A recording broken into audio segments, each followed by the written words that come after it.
Everybody loves adobo. Balik chicken sa taya at balon-balunan ang lulutuin natin ngayon.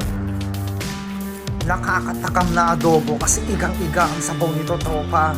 Kaya tara, samahan niyo ulit ako para sa isang mabisang adobo series ulit.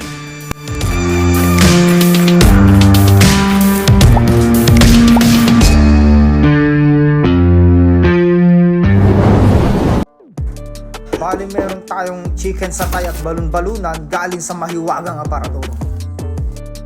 Ayan, i-flex ko lang konti yung presyo bago ko i-defrost.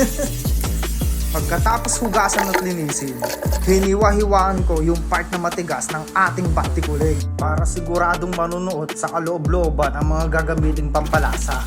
Tapos hinugasan ko ulit bago pakuluan.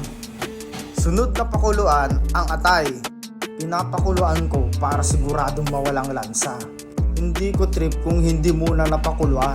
Nakakatakot ang itsura, tropa. Bali gagawa tayo ng onion rings na pampaarte para maganda sa picture-picture.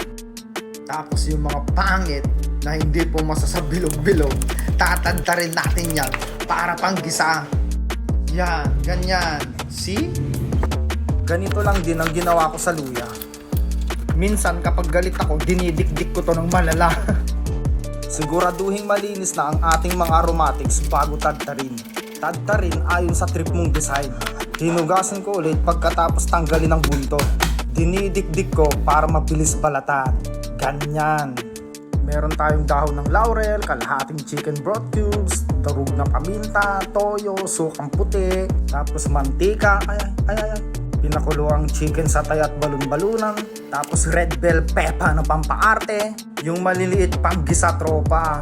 Bali hindi na tayo maglalagay ng pampatamis kasi hindi ko trip ang ulam na matamis. Nakahanda na ang ating mga sangkap kaya pwede tayong magsimula. Isang sandok na mantika lang para hindi mamantika. Ayan, inuna ko ng luya. Medyo madami-dami to. Hindi kasi ako gumagamit ng siling labuyo. Isinunod ko na rin yung sibuyas na pangit kasi hindi po masasabilog-bilog.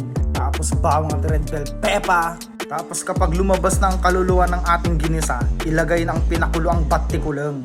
Ang paggigisa, pwedeng kahit alin ng mauna. Pwedeng sabay-sabay, pwede ding isang bagsakan lang, depende sa trip.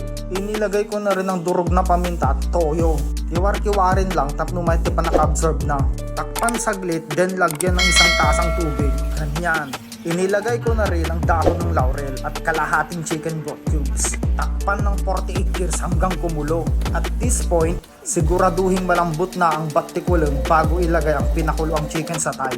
Itula-tulatid mo tapno maluto met di bangir nga sides na syempre. Kasta lang. Takpan saglit at kapag medyo naiga na ang sabaw, maglagay naman ng suka. Bale 1:1 lang ang suka at syota mong may toyo para hindi overpower ang asim mag-gain sa alat. Huling inilagay ko ang onion rings at red bell pepper na pampaarte. Blanch lang to, tropa, as in saglit lang.